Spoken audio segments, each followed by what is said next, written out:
औरतें कितनी बेवकूफ़ होती हैं। रोजाना की तरह आज फिर ईश्वर का नाम लेकर उठी थी। किचन में आई और चूल्हे पर चाय का पानी चढ़ाया। फिर बच्चों को नींद से जगाया ताकि वे स्कूल के लिए तैयार हो सके। कुछ ही पलों में वो अपने सास ससुर को चाय देकर आई। फिर बच्चों का नाश्ता तैयार किया और इस बीच उसने बच्चों को ड्रेस भी पहनाई। फिर बच्चों को नाश्ता कराया। पति के लिए दोपहर का टिफिन बनाना भी ज़रूरी था। इस बीच स्कूल का रिक्शा आ गया और वो बच्चों को रिक्शा तक छोड़ने चली गई। वापस आकर पति का टिफिन बनाया और फिर मेज से जूठे बर्तन इकट्ठा किए। इस बीच पतिदेव की आवाज़ आई कि मेरे कपड़े निकाल दो। उनको ऑफिस जाने के लिए कपड़े निकाल कर दिए।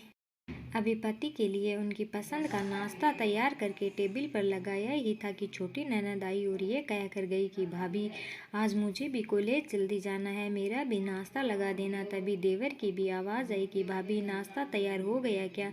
अभी लीजिए, नाश्ता तैयार है। पति और देवर ने नाश्ता किया और अखबार पढ़कर अपने अपने ऑफिस के लिए निकल चले।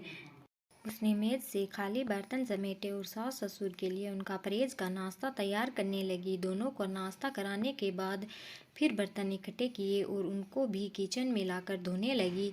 इस बीच सफाई वाली भी आ गई। उसने बर्तन का काम सफाई वाली को सौंप कर खुद बेड की चादरें वगैरह इकट्ठा करने पहुंच गई और फिर सफाई वाली के साथ मिलकर सफाई में जुट गई। अब तक 11 बज चुके थे। अभी वो पूरी तरह काम समेट भी ना पाई थी कि कॉल बेल बजी। दरवाज़ा खोला तो सामने बड़ी ननद और उसके पति व बच्चे सामने खड़े थे। उसने खुशी खुशी सभी को आदर के साथ घर में बुलाया और उनसे बातें करते करते उनके आने से हुई खुशी का इजहार करती रही। ननद की फरमाइश के मुताबिक नाश्ता तैयार करने के बाद अभी वो ननद के पास बैठी ही थी कि सास की आवाज़ आई कि बहू, खाने का क्या प्रोग्राम है? उसने घड़ी पर नज़र डाली तो 12 बज रहे थे। फिर से दोपहर के खाने की तैयारी में जुट गई। खाना बनाते बनाते अब दोपहर का 2 बज चुके थे। बच्चे स्कूल से आने वाले थे। लो, बच्चे आ गए। उसने जल्दी जल्दी बच्चों की ड्रेस उतारी और उनका मुंह हाथ धुलवाकर उनको खाना खिलाया। इस बीच छोटी ननद भी कॉलेज से आ गई और देवर भी आ चुके थे। उसने सभी के लिए मेज पर खाना लगाया और खुद रोटी बनाने में लग गई। खाना खाकर सब लोग फ्री हुए तो उसने मेज से फिर बर्तन जमा करने शुरू कर दिए। इस वक्त 3 बज रहे थे। अब उसको खुद भी भूख का एहसास होने लगा था। उसने हॉट पॉट देखा तो उसमें कोई रोटी नहीं बची थी।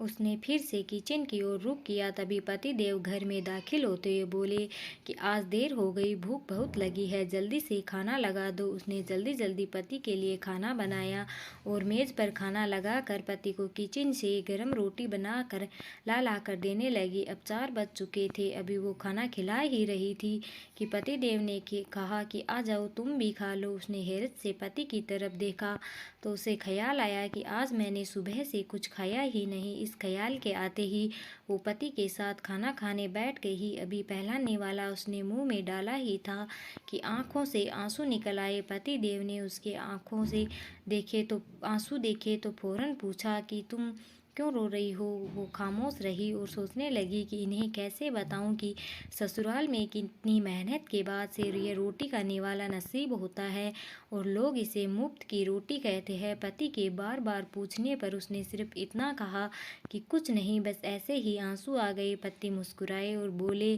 कि तुम औरतें भी बड़ी बेवकूफ़ होती हो, बिना वजह रोना शुरू कर देती हो। दोस्तों, क्या सच में औरतें बेवकूफ़ होती है जो बिना किसी मतलब के सबके लिए इतना सब करती है? कहानी अच्छी लगे तो कमेंट करके ज़रूर